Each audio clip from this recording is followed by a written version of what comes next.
Doctor Who is back on the air, and that can only mean one thing. The return of the Doctor Who reviews. Hey everybody, I'm your host Rainiac. I'm joined by FreezingInferno, and today we're going to talk about the first episode of Series 8, Deep Breath. I knew you were going to do that. that was, yeah, I don't worry, I go for the lowest common denominator when it comes to humor, but anyway, hello. Great stuff. We were going to be joined by Kuchiri as well. Unfortunately, he couldn't make it, but he has sent me his viewpoints on the episode, and I'm going to refer back to them throughout, and it might be a bit clunky, but just bear with me, because he does have some very good points to make. Let's just get the housekeeping out of the way then. There are going to be spoilers to the episode within, big time spoilers within, so if you haven't watched the episode yet, please do so before listening or watching this review. Okay, now that's out of the way. Sorry? Who watches a Doctor Who review without seeing the episode? Who does that? I have to, just in case there's one person. Mm-hmm. Well, Mr. One Person, why are you doing that? Go on. I don't understand you. I know you're covering your bases, but really, who does that? Real men of genius. Today we salute you, Mr. Person who watched the review without watching the episode. Yes. Anyway, yeah, Deep Breath. We have a lot to talk about. Oh boy. Oh, this is well, you've got a lot to talk about. I've got some things to mention, I suppose. Well, okay. Well, let's just jump straight to the obvious. We have a new Doctor. Yep, Peter Capaldi. And this was a baptism of fire for him, and I really think he passed with flying colours. Yeah, I would agree, I suppose. Well, he did and he didn't, because the thing about this episode, it was truly an episode of two halves. That's true. And the halves didn't quite marry up. Yes. You see, the thing about it is that they went with that old chestnut that we all know and love, post-regenerative trauma. And can I be the first to say, well, maybe not the first to ever say it, that post-regenerative trauma is dumb. Yeah, okay. I don't like it. I mean, we've been waiting 9 months for the new Doctor. So why would you then waste your goddamn time on trying to sell us on him, with him running around like an idiot, babbling Seven Dwarves names, calling Clara handles, and talking about bedrooms and other weird shit? Sell us on the Doctor. Well, I think they were trying to sort of invoke the Christmas invasion. In fact, some of the dialogue is almost identical to the Christmas invasion. Well, at least the Christmas invasion didn't so much have post-regenerative trauma as it had post-regenerative coma. Well, there was a bit of mania before the coma. A little bit of mania, but it wasn't, like, prevalent. I mean, post-regenerative trauma is just silly. I mean, when you think about it, hey, we're introducing a new actor and we want to sell people on him. So let's have him totally not act the way he's going to act, and that will give profit somehow? That's a very good point. And Kuchiri, funnily enough, goes further. You remember how I said it was an episode of two halves? Exactly. He believes that it actually was meant to be an episode of two halves originally. We have a 12-episode series this time, not the usual 13. Mm-hmm. Although the Christmas special might be the 13th, I don't know yet. This was 77 minutes long, he says, and it's obvious this was meant to be 2 episodes originally. I suppose so. I mean, well, what, you mean we open with a 2-parter? I guess. Series 6 did that. Series 7 should have. Should have, but... I've already stated that Asylum should have been 2 parts. Series 7 wasn't an episode with 2 halves. It was a series with 2 halves. 5 episodes of the Amy and Rory Farewell Show, and then 8 episodes of The Impossible Girl. Yes, but that's a tangent. But that's the past. We're talking about the future.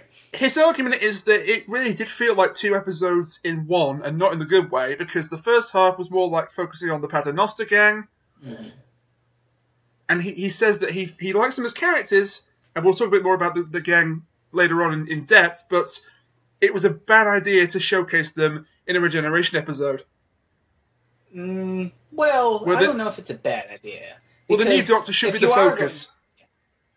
Well, if you are going to do post-regenerative trauma, and the show has done this in the past, you do kind of want some sort of familiarity. So we've seen this in the past. I mean, Christmas Invasion, as you said, it had Rose and the whole, what's Jackie and Mickey, all that sort of stuff. And if you go back even farther, you've got sort of things like Tom and the Ronnie brought in the Ronnie. Ugh. Goddamn. I mean, they thought it was a good idea, I guess, to have someone familiar, Kate O'Mara, acting up. And I feel sick just thinking about that, and I don't think it's the Chinese I've just had. You go back even farther, Robot, Tom Baker's first episode, basically was a John Pertwee episode with the whole unit crew to get him acclimatized before he went off in space and time and whatnot. So this does have a precedence. But what also has a precedence is, well, the Doctor can settle into his default mode fairly quickly. I mean, you got stuff like Power of the Daleks, where he becomes Troughton rather quickly, you know, the Troughton we know and love. He's a little loopy, but he's not super loopy. I'm going off on a whole classic series tangent here, but you get my understanding, don't you? No, it's fine. I understand exactly what you're talking about, and I happen to agree with it. Sorry. I had to agree with it for the most part. Like I said, I just think post-regenerative trauma is silly for reasons I've already stated. It's funny you mentioned the Christmas invasion, because that's something, that in the 11th hour, that's something that Kuchiri was trying to compare it to, and it didn't stack up compared to those episodes. I'm not the biggest fan of the Christmas invasion myself, but 11th hour was definitely a hallmark. I'm not a huge fan of the Christmas invasion, but it does serve as a very nice introduction for people new to David Tennant about how his Doctor is going to be. Mm-hmm. I mean, straight away we can tell this is not the same as the Ninth Doctor. This is not Christopher Eccleston with a new body. Yeah, that's true. This is a totally new Doctor. Same thing with Matt Smith. This is not David Tennant. This is a new Doctor.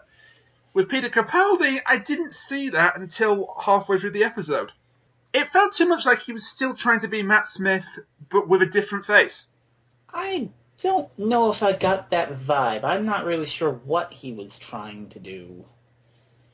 But I will level with you. I really enjoy Capaldi throughout. I may not enjoy the direction some of the storyline took with regards to him, but when he was being the madcap, just returned from Regeneration Doctor, and when he was sort of settling into his own role later on, oh yeah, I thought he stole the show. Like Kuchiri said, if you buy the whole 2-episode thing, the second episode is a lot better when it comes to the characterization of the Doctor, because by then he's sort of settled down, and he is Peter Capaldi, the 12th Doctor, for better or for worse.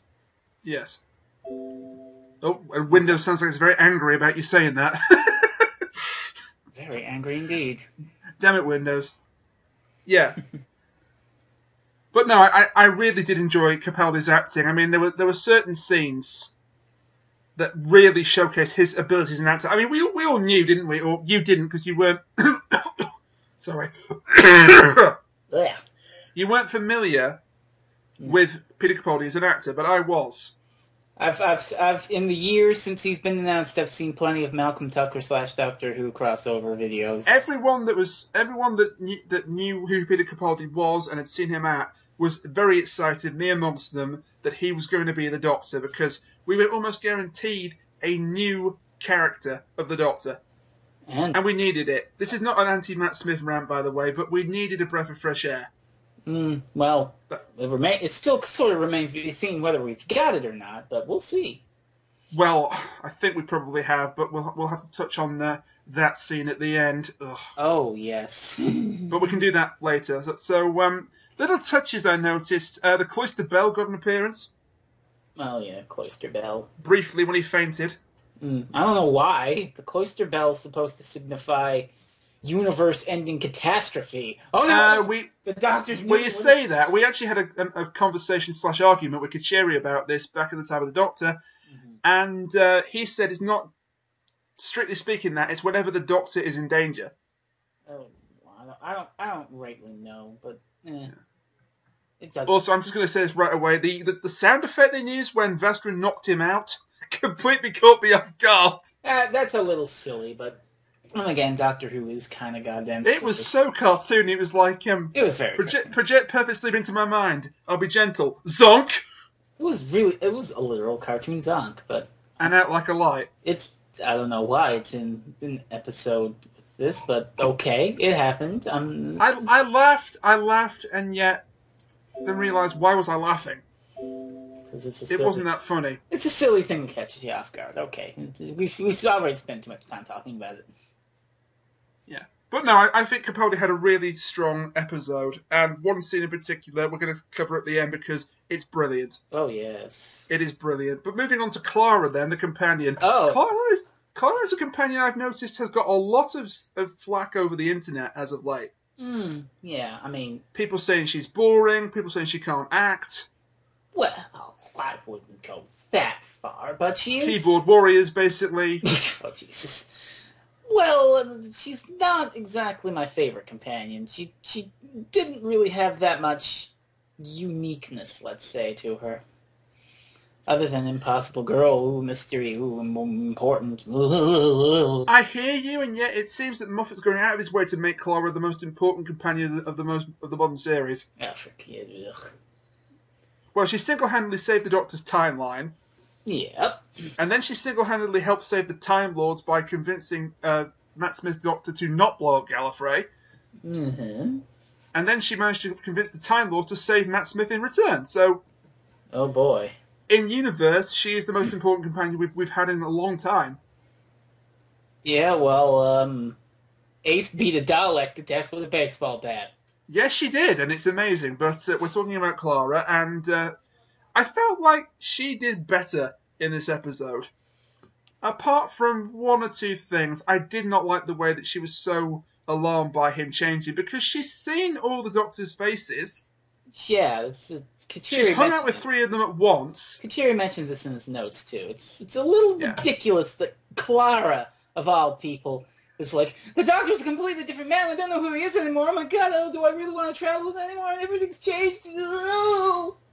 I mean, I get what they were trying to accomplish here, and I do understand it, because knowing about regeneration is not the same as actively witnessing it. In the same way that a lot of us know about the concept of death, but not all of us have witnessed it firsthand, if that makes any sense. I guess so. But it's still kind of jarring for me, and it came across in some respects that Clara was selfish. Like, oh, he's not a young man anymore, well, I'm not going to go travelling with him anymore, because he's not the man I knew. It's interesting, and there's this whole talk with Vestra about the veil and whatever. Oh, the veil scene. Now, the veil scene was great, except that Kuchiri had a problem with it, and the problem was that it completely repeated another scene. Oh. Basically, it's the exact same conversation that she had with Capaldi later in the episode. Well. Sorry, I've got that slightly wrong. She had it with Vestra again with the 11th Doctor, back in the Snowman. I see.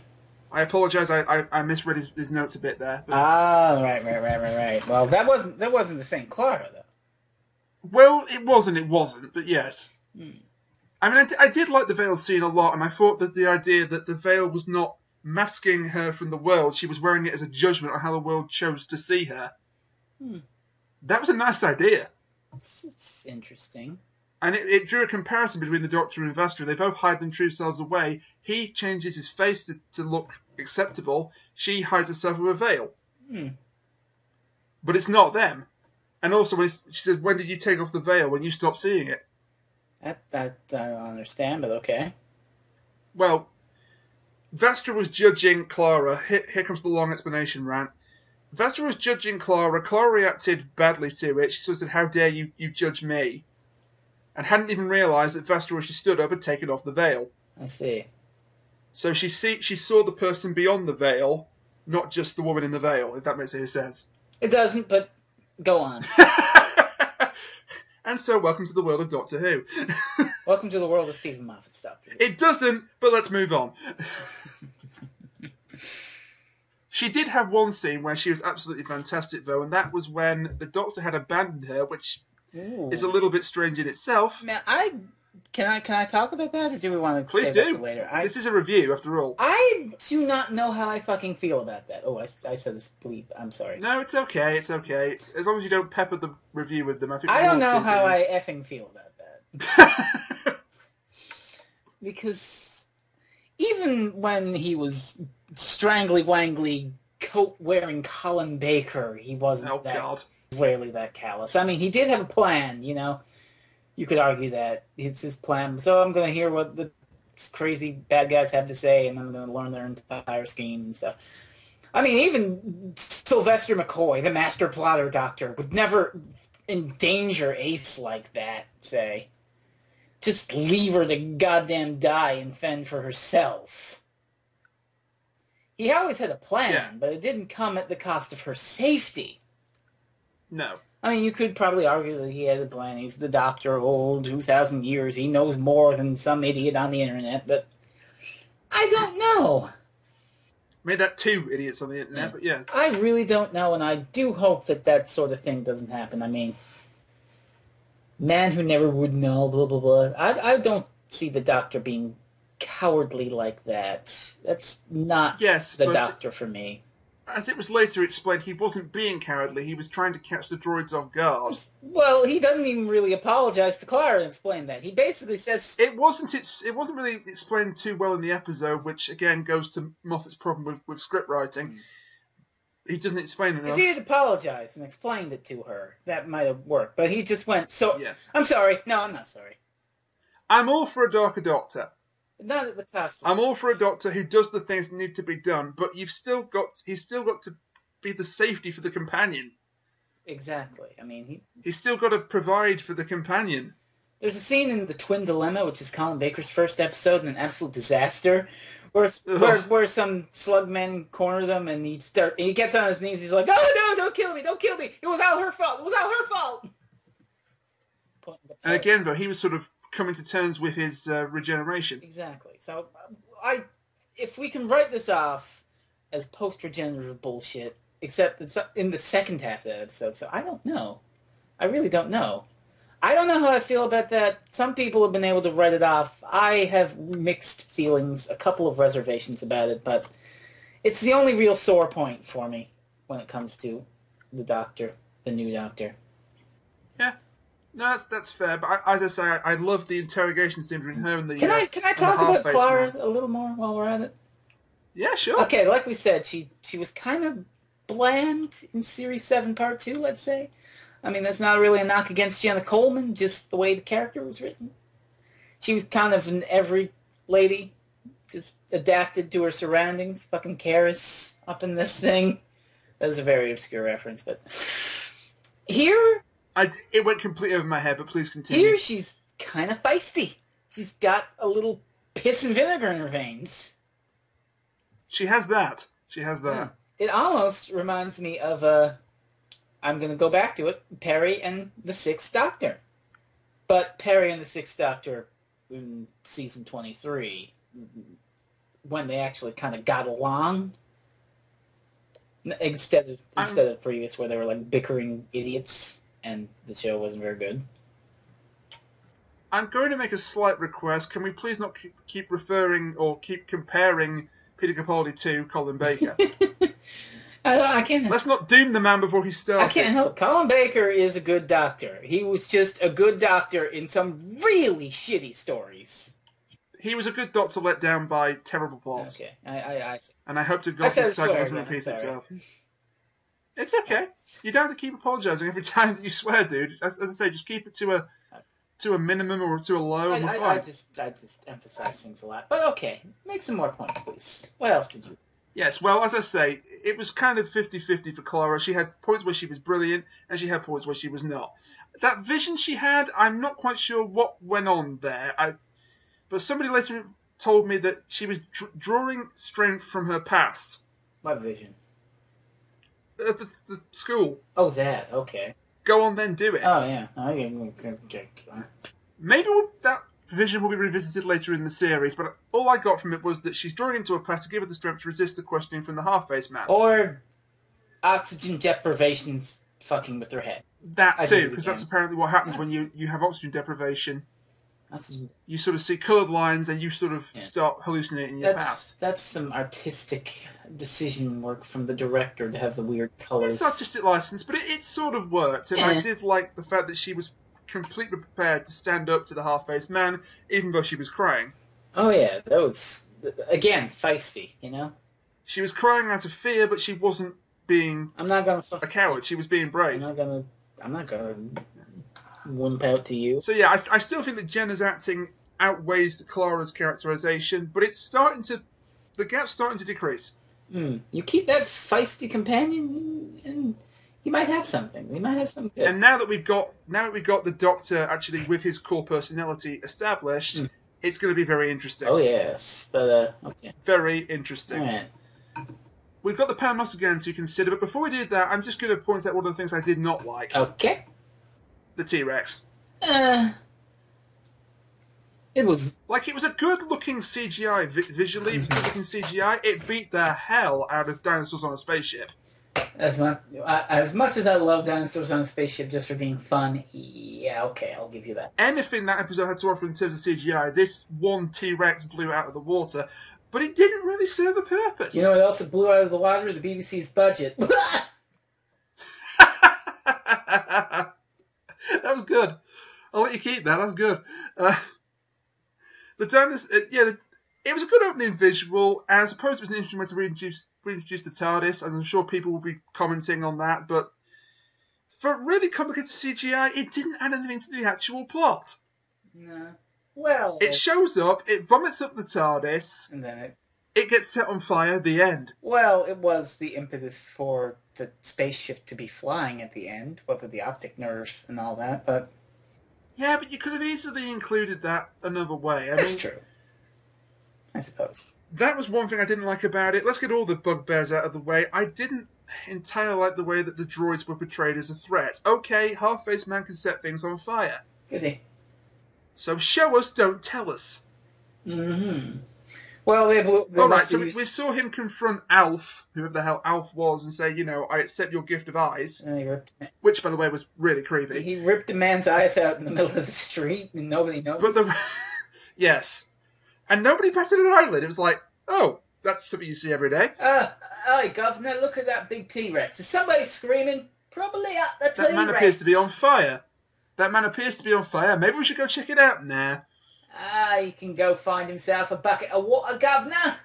Like, I'm not saying they should show bodies on fire, but maybe just, like, the ashes and the remains. They've shown worse on Doctor Who. As I say, show but not tell. Sometimes showing and not telling works, sometimes it doesn't. They've got to gauge when it does and when it doesn't. Doctor Who once showed a man's face melting a la Raiders of the Lost Ark. They can get away with this. That's very true, yes. Okay, let's talk about them, because I know you're dying to. The Paternoster Gang. I'm dying to talk about the Paternoster Gang? Really? Or is it me that's dying to talk about the Paternoster Gang? I don't know. But... They were there in the episode. They had comic relief, which a lot of people are divisive on. Like, ooh, Strax, he doesn't know things. But can we agree now that they have evolved beyond mere comic relief? Yeah, I don't know. They've all developed into rather strong supporting characters. You want to talk about comic relief, though? I just want to mention real quick. You mentioned the whole cartoony sound effect thing. The gag that had me laughing my head off was Strax throwing the newspaper into Clara's head. Oh, yes. Okay, that was... Here's how funny that scene was. I was watching the episode with my family, one of whom absolutely hates Doctor Who. Okay. Like, despises it. When that gag was shown, he laughed his head off. Great. My dad laughed his head off, and he was like, why am I laughing? I don't like this show. This show's still stupid, son. Yes, basically. That was basically it. But he admitted that was a very good gag. That was funny. The body scan was funny. Muscular men doing sport? Is that sport? And I think, and we will melt him with acid. And we will not melt him with acid is the line of the episode. Strax is good, but, well, he has been a bit overused as of late. I think they've toned him down. Maybe. I think they've toned him down, which is what helped a lot. Yeah, I'd be fine. I'd be fine with just the Paternoster Gang being in this episode of the series and no other, just to sort of get some footing to introduce the new Doctor. Like I said, familiarity and all that. Strax did have a very subtle but significant character moment though towards the end of the episode. Yes. When they're being surrounded by the clockwork droids, the clockwork robots, and they're holding their breath to fend them off, and Strax starts to pass out. It's not immediately obvious. He's aiming his own gun at his head. Now there you go. That's some show don't tell stuff. That's subtle. So Great. For a Sontaran, a warlike alien who revels in the glory of battle and doesn't mind dying as long as he's in battle, but suicide is a mortal sin, basically. Yep. To be prepared to kill himself for his friends, now that's good character development. There you go. As you say, that's how you show and don't tell. Yeah. In fact, if anything, they could have done with making it a little bit more obvious. I also felt that Vastra and Jenny added a lot to this episode as well. I mean, I get what Kuchiri is saying, that maybe they shouldn't have been in it because the focus should have been on the Doctor and Clara.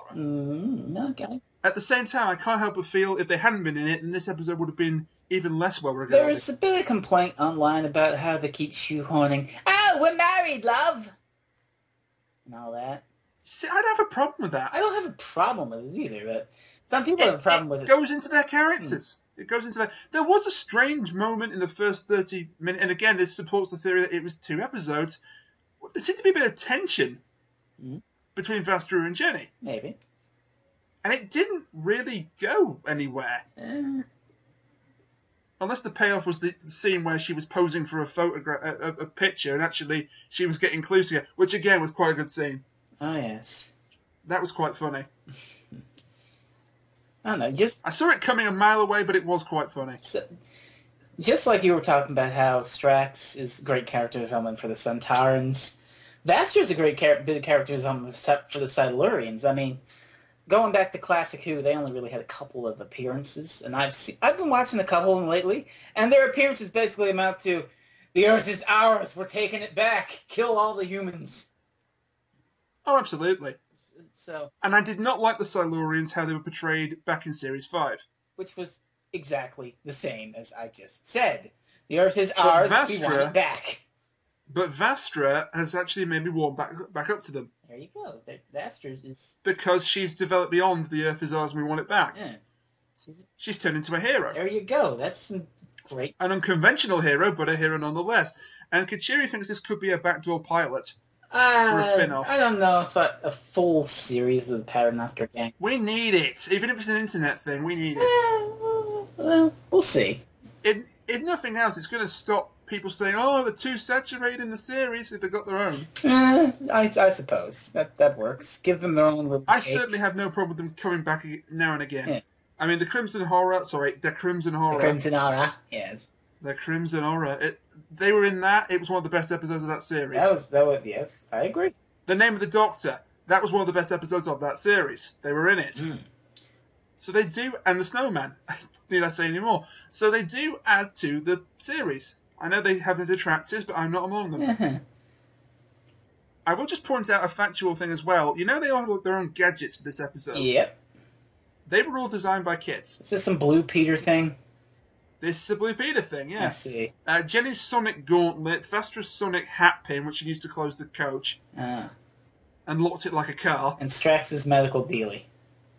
It was called I think it's called a Lumiette, but yes. Or a Lumiette.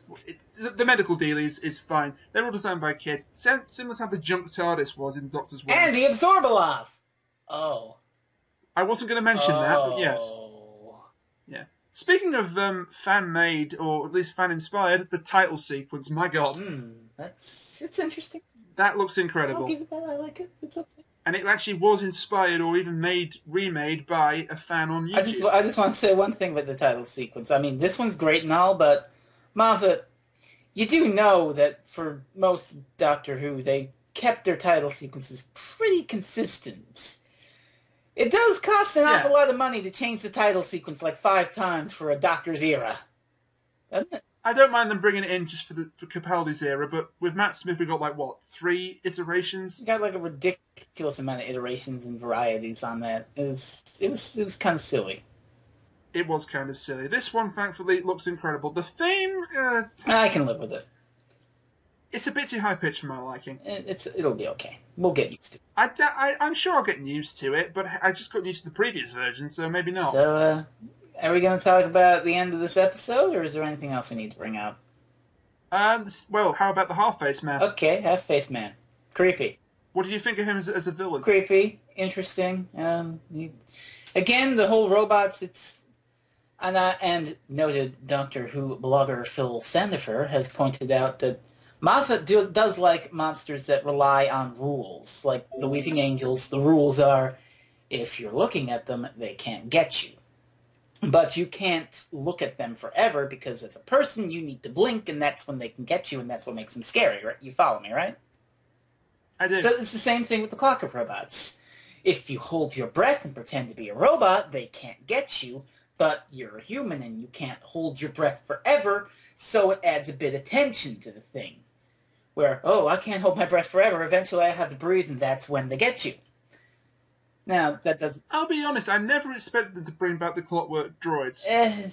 Well, it is both a continuity reference and not, because I do like how Capaldi just basically doesn't go, wait a minute, I know that. That was the thing. That was the Madden of Baltimore. I was on that ship. It was weird. I drank some wine. Yeah, drank some wine, went to France, had a good time. Instead, he's just like, nah, I don't know what the hell this is. Yeah. But no, I like the half-faced man. I thought the work that went into his prosthetic makeup was incredible. That was makeup? That wasn't CGI? It was partly an actor and partly animatronics. Oh my god. I just thought they put green screen on half of his face. No, it was partly him and partly a model. Oh my god. And his name, I'm butchering his name, so on the unlikely event he's watching this, I apologise. Peter Fernando? Okay, Fernando, you did good. You did good. He was a very good actor because just a little subtle movement on the half-faced man. It's like he was moving like a robot, but there was more than a few touches of humanity in him, which went along with his character. He even could portray sadness, which you wouldn't think you could get from a droid. Yeah. Is that leading us into the climax of the show? Well, I didn't get this whole Promised Land thing. Oh, I don't understand that myself. It's just like I get the concept of the Promised Land. I do get that, but the explanation was a bit bad. It could have things to do with the new season mystery. It could, but as a friend of ours pointed out, if he'd had a brain, like a human brain in him, that would have made more sense. Maybe. Like the human brain was influencing his quote-unquote thoughts. Okay, like a religious guy. Making him think it happened. Okay. Instead, it's just like, oh, well, I've stuffed myself with so much humanity, I now believe in paradise. Yeah, I haven't really talked more about Kuchiri's thoughts. What else did he have? I'm trying to put him in wherever he can, because we're coming up to the scene that he absolutely adored. Okay. Oh, that's the climax. And I absolutely adored. So let's talk about the second half of the episode, because this is where things really picked up plot-wise, because the first half was like, no plot, Capaldi doing crazy things, the Paternoster doing crazy things, a T-Rex combusting into flames. Yep. Is it bad that I laughed when that happened? Probably. I'm just like, oh, okay. That wasn't the reaction they were hoping for, I'm sure. But between this and Tri-C, it's probably not helpful for a dinosaur to come within 50 feet of the Doctor. Yeah. I'm just saying. You should probably get moving. Yeah. Anyway, let's get moving into the real part of the episode. So from the restaurant scene onwards, this really picked up. Exactly. That really hit a high gear. That happens pretty much. The restaurant scene. The Doctor was really starting to become his own Doctor. Mm-hmm. And I love the banter between him and Clara. They've just got the nice touch of friction there, but not too much. It's very doctory how he gets her to figure out that the people in the restaurant are hardly normal. Oh yeah, and the hair again, scene. Yeah. Now, again, it sort of reminds me of I'm just a classic series nut, Seven and Ace, where he's inviting her to take things out and making her. So they get taken down into the larder, and then we've already stated that the Doctor abandons Clara, except he doesn't really. It's part of an elaborate plot to fool the droids. Yep. Although, did he have a mask on him for that purpose? I don't know. I assume that he stole one after the door shut from another guy. He could have stolen one or even taken a face off one. That's slightly disturbing. So we won't. Uh-huh. But then he shows up and goes, "Hello, hello, rubbish robots from the dawn of time." His acting goes into overdrive, and we're off. Oh boy. We are off to the races. The Paternoster gang come in and they do some sword fighting with the robots. Bloody Strax again. And take the stairs. Yep. And Capaldi goes up to the restaurant to confront the half-faced man as the restaurant. And we have the best scene of the entire episode. Mm-hmm. Capaldi. I feel like this is going to be an iconic moment in years to come. This is pretty great. All of this is pretty great.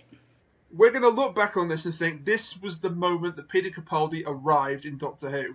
It's very good. I will give it that. It is probably the best part of the episode. Kuchiri loved it too. It's good. It's good. We can all agree. Because it was the first thing he did apart from Scottish jokes, so he's developing his character nicely. That moment where he just has to drink out and it's like, I'm offering you a drink because I'm afraid I might have to kill you. I got chills. Ooh. I'm not ashamed to admit it, I got chills when he said that. Spoopy. Yeah. Although why he was offering a robot a drink, well, because the robot wasn't really a robot. He was pretty much mostly human by that point, but oh well. As you said, most cyborgs are men turning into robots. This is a robot turning into a man. Yep. So that way, I love the little references to Girl in the Fireplace, and as you say, him just going, nope, not getting it. Yeah. We get it. You don't need to have the doctor scream it out. Also, we've been clamouring for a darker episode for quite some time, haven't we? You, me, Kuchiri, and others that we know. We got it, I guess. We flipping well got it. We've got droids harvesting spare parts. We've got a balloon made out of skin. We've got a T-Rex on fire. And that climax. And the climax. Oh my god. I still don't know. You still don't know? Really? Well, there's a reason for it. I'm not just being ignorant. Oh.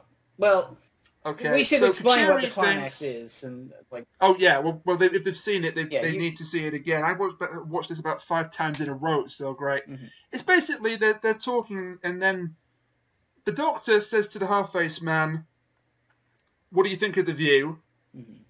They converse for a while, then he compares him to a broom, which, by the way, the best part of this scene, or the clever thing about this scene, all the dialogue refers to the Doctor as well. Yep.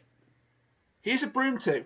You've changed that handle like 13 times. He's replaced every part of himself, alright, not mechanical, but organic, and there's no trace of the original him left anymore. Well, there's thoughts, I suppose. Well, alright, there's traces. That's the difference between him and half-faced man.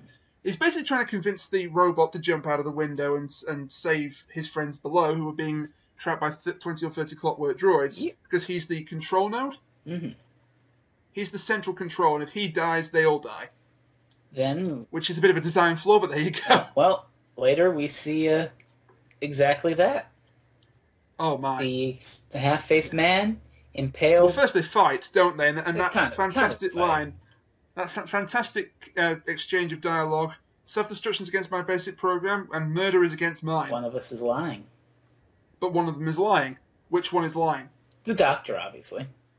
You think the Doctor is lying? I do. I really think there's no question that the Doctor threw the guy off the thing. Kuchiri agrees with you. Kuchiri agrees with you because he reasons that the robot is a robot. It cannot lie about its basic programming, so it must be the Doctor. And he has killed before. Yes. Even in the modern Not series. just in the modern series. Countless instances in the classic series. Yeah, we're not going to bring up that video. I won't bring it up, but man who never would because it's more relevant to this episode, he's referring to the modern era only. Okay. And we have the Christmas invasion. And with the Satsuma. Yep, and dinosaurs on and Solomon. And Solomon on dinosaurs on a spaceship. Yep. And if you're trying to debate that he didn't kill Solomon, well, yes, he did, because he made the missile track him. Yeah, it's none of that. He hadn't done that, and Solomon doesn't die. Death is a constant companion to the Doctor. Yeah. It's just that he doesn't usually cause the death intentionally or directly. It doesn't make any sense to have it be ambiguous and then turn out, oh, no, and then have it like 9 episodes down the road. Oh, no, what that robot? No, he totally jumped out of the thing. Well, just imagine that we could be going back to it later in the series, when the ending seems to suggest we could be getting that. Let's get into the 1-2 punch of the ending. Well, before we do that, here's the point. Mm-hmm. It's not the point that whether half-faced man fell or he was pushed. Mm-hmm. The point is the Doctor might have murdered him, that he is capable now of murdering him, whether he did it or not. That's why it's left ambiguous. He was always capable in my mind, but I guess that spells it out for people who would not consider that, who are still... And personally, I'm fine with us not finding out just yet the real answer, because it takes away from the mystique. It gives you a question mark over Peter Capaldi's character, which gives you a reason to tune in next week, or the week after He's that. not the man who'd never would. He's the man who'd rather... Oh, God. He's the man who'd rather not.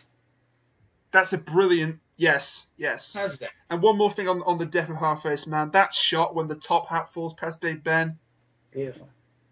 Give whoever shot that a raise. So yeah, a really fantastic way to end the threat of the episode. And as I say, I think we'll be looking back on this and we'll see it as an iconic moment. It's definitely memorable. I'll give it that. All right, you've been begging to talk about this. I'll let you talk about Oh it. boy. The ending. Which ending? I mean, there's two big 1-2 punches of oh my gosh. Okay, And one I all kind of right. like a lot more than the other. Okay, the first. The scene I didn't like. Let's talk about the scene I didn't Oh like. yeah. Well, okay. So there's a whole plot thread here about, I'm not your boyfriend, Clara. The doctor's changed and blah, blah, blah, blah, blah. And Clara isn't sure about it. She doesn't know who the doctor is anymore. She wants to leave. But then she gets a phone call from Mr. Bowtie himself, Matt Smith. Ugh. Now, this does, on some level, both see as trying to get characterization for Clara to stay, but it also feels like a shout-out to the fans, Please, I know the doctor's old, but this is a great show. Don't go just because he's an old man and you can't ship him. Come on. Yeah. I mean, it's not the best. It's like a big surprise of, oh my goodness, he's back. Wow. But at the same time, it's like, he said his piece in time in the doctor. From what I'm reading here from Kuchiri, he liked the scene, but because of everything that came before it, he didn't like the way it was implemented. It's a good scene. It's good. It's always good to see Matt Smith back again. I love Matt Smith, but at the same time, we've got a new doctor now. We don't really need that. Well, here's why I had a problem with that scene. Okay. I get that it was the way to tie in the regeneration with what we've got now. So the regeneration now makes more sense, quote unquote. I guess. Okay, I accept that. Yeah. I accept that. However, the whole point of Deep Breath was to get the fans used to the new status quo of Peter Capaldi and Jenna Coleman as Doctor and Companion. Exactly. So what do? Well, you don't bring back the previous Doctor for a final goodbye. And adding to that, you don't also make the Doctor act like not himself for half the episode. And then you've undone all the good work you were doing up to that point. Exactly. So while it's nice to see Matt Smith back again, it kind of does damage to the episode. Out with the old, in with the new. That's the whole point of a post-regeneration story. Exactly.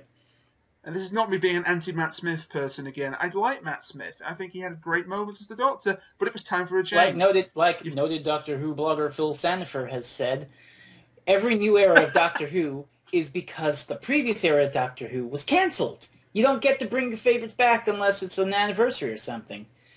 It wouldn't be a Doctor Who review here without you plugging Phil Sandifer at least once. Thank you for that. Well, the man put me on his blog. You mentioned the 1-2 punch, though, so let's mention the second punch, which I loved. I didn't like. You didn't like this? I don't like the fact that we're doing this again. Okay. So now we have another apparent, and yeah, I can pretty much confirm it. I mean, people who have peeked ahead at spoilers have pretty much confirmed that this is like a running thing that's going to happen. This lady, yeah, Miss Moffat Puzzle Box .2 confirmed. Moffat Puzzle Box 3.0 Special Lady Edition. Did I say .2? I meant 2.0, but 3.0. Yeah. So Half-Faced Man ends up in his promised land, and there's a mysterious lady named Missy who calls the Doctor her boyfriend. And blibbity bloobity blah, we've got yet another mystery to speculate about for 9 weeks until it turns out that somebody was right. And Let the speculation, here we go again. Let the speculation about Missy begin, and Kuchiri rants at length on this subject because I told him certain theories from people on the online fan community. Some of them are just crazy. Okay, well, let's... She's Clara. Nope. Okay. Unless, of course, I don't know, maybe she's... Phil Sandifer, there we go again, but didn't he say it could be a sort of a rejected version of Clara? It could, or I've read that it could be the Clara that was with the Valyard, which is absolutely... Oh, wow. Which is absolutely goddamn ridiculous. It is, and yet I kind of want to see that now. I'm joking. But... So, you want to see the Valyard story. Your theory is that she's the TARDIS. Or a TARDIS. Or a TARDIS, or a Time Lady in a TARDIS. Well... Time Lady doesn't make much sense because, well, it would have to be a new Time Lady because the two time... She's with a song? No. The two Time Ladies we've seen in the show so far are Romana and the Rani. Yes. And I can't really see it being either of them. Romana, definitely not. The Rani I'll get to in a minute. Romana is just a little too... I don't know, intellectual to be running around doing that sort of thing. The obvious choice for some people was River Song, but again, no. Also, Romana was president of Gallifrey in some of the Eighth Doctor stories, so she's had like what 3 or 4 goodbyes at this point. River Song, it's not going to be her. Not River Song, and one of them was a ghost of River kissing the 11th Doctor goodbye. As for the Rani, that's just sort of a silly idea because the Rani would never really call the Doctor her boyfriend. The Doctor's a goddamn nuisance to the Rani. It's funny you mention the Rani. Why is it? Because that's one of Kuchiri's 3 theories. I really don't see it being the Rani. It just seems out of character. Moffat did say they were going to be returning villains. Oh. And they weren't the Daleks or the Cybermen. Oh. So, sorry, they weren't the Daleks. We know about the Cybermen, and that's not a spoiler because they showed up in promotional material. But he said villains, plural. I don't know. A bit of a stretch, I get. The other theory, it's an entirely original character, which I kind of hope it is. I kind of hope that, yeah, that's probably the best bet, but that ties in with my choice of theory, but we'll get to that in a second. Moffat knows what he's doing, though, with this. He's making everybody... And the third one, a controversial one, which I could actually see happening. Get your torches out now, people. She's the Master. I'm lighting her up right now. And honestly, because... I get where he's coming from, and it could be word games. Missy, she's called Missy. Mistress, Master. Yep. Basically. If it's that, I'm not particularly happy about it, but I could see that being the answer. That both seems too obvious, and as Tumblr user Brightcoat and Bravado mentioned in a post, which you can link in the description or pop a thing up right around here, Rainiac, please. I'll do that. Yeah. I'll do that. That's actually kind of stupid because the Master has already had a whole narrative arc where the whole end of time thing, Rassilon's drums, he had his redemption, so to speak. Bringing him back to be an antagonist now is just kind of silly and dumb. Plus, my boyfriend just invites the shippers. Well, you've already invited the shippers already, really. I mean, but it's... I don't know. Yes. I don't see the Master doing that. I don't see it being the Master. That's just... It could be, but if it is, I won't be happy. I'm prepared to see where it goes. I just hope we get a satisfying conclusion. My theory is a bit of an off-the-wall one.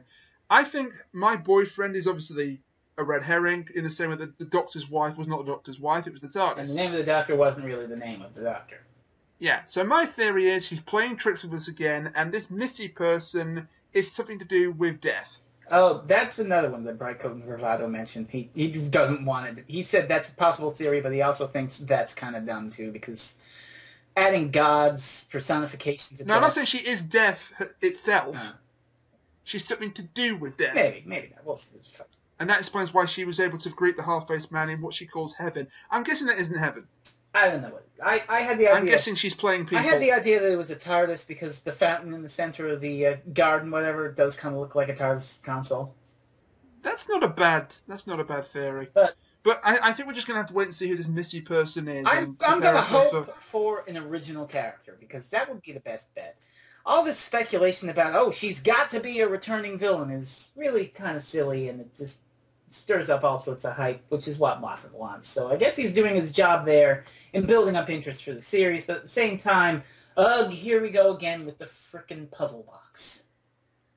So that was basically Deep Breath. I enjoyed it and did in equal measure, and I think for once we're pretty much in agreement. I was a little upset with it on initial watch. Like, I was really kind of disappointed, but then I gave it a rewatch and it got better.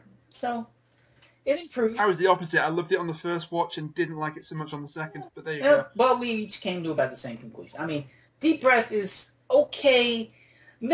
Bordering on above average, but I have really good hopes for Capaldi as the Doctor, and the new personality, the feistiness of Jenna Coleman. And next week, we've got Daleks. Yes, we have. And what Kuchiri says about Deep Breath, just to finish off, he loved the chemistry between Capaldi and Coleman. There we go. He loved the restaurant scene. He loved the half-faced man, a decent monster to start the season out, and he might show up again. I think he might. Maybe. If that ending is anything to go by, maybe Missy is sort of gathering the Doctor's defeated foes to use against him again. Oh, God. Although that sounds a little bit too much like Ganon's evil jar, so maybe not. That sounds a little dumb to me, but whatever. We'll see what happens. What, and River being Amy's daughter didn't sound dumb in initial concept? Well, I didn't know that until it happened. Well, the thing he didn't like was the lazy script writing, and I can understand that. He really laid in the Moffat for lazy script writing. He's like, this. He really did. This man literally won an Emmy. How did he win an Emmy for that Sherlock episode? People like how? But yeah, as I say, episode 2 halves, and I think the second half was stronger than the first. The first had its moments, but they were nothing to do with the plot. Again, post-gender trauma, silly. You had 77 minutes. You could have put together a really strong, cohesive plot. I mean, look at 11th Hour again. 11th Hour was fantastic because, well, you did have a bit of silliness with the Doctor, fish fingers and custard, throwing plates against the wall, but he was the Doctor rather quickly. But you alluded to it, and Windows is still not happy about me going off topic. You alluded to it. Next week we have Daleks. You're not too keen on that. I'm not. I'm sorry. I believe that those who forget the past are doomed to repeat it. And Moffat has not shown a great track record with Dalek stories since he took over as showrunner. Well, we'll see. Plus, we're going back to 45 minutes, and that's never good. Well, we'll have to see. It looks good in the trailer, don't get me wrong. It looks very good in the trailer, but I'll reserve judgment. That's what trailers are supposed to do. Look good. I think you're looking forward to it more than I am. Let's put it that way. Well, I'm not so much looking forward to the Dalek part, although, I mean, Daleks are pretty nice. If we come back next week, hopefully we can Kuchiri back with us, or if not, somebody else. Yeah. But, and it turns out it was a great episode and actually showcased the Daleks in the glory they deserve to be showcased in. I'll shut up and I won't say another word on the subject. Yeah. Really, what I'm looking forward to more so than the Daleks, like I said, is the chemistry between Capaldi and Coleman. Yes, and that was already starting to develop at the end of the episode.